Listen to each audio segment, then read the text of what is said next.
Kaso sa bagay, kaya niya naman asikaso yung katawan niya. Oo, siya nga. Siya naman.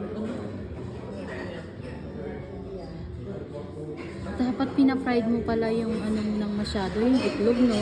Bawal sa'yo yung malasado eh. Oo. Burger. Yung bibigay ng ano noon, nung bata pa.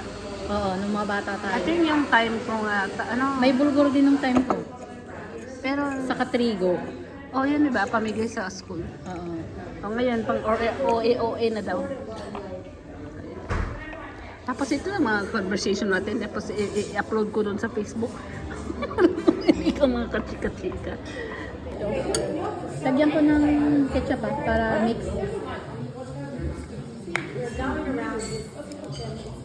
Para may idagdag na lang, sabihin ko na lang Bear Restaurant. Parehas naman na itsura ng, iba ba yun? Hindi yung yolk niya is hindi maganda pa. Ito, warak. Ano na, lutong-luto yung itlog niya eh. Yan, warak. Ito, takeme.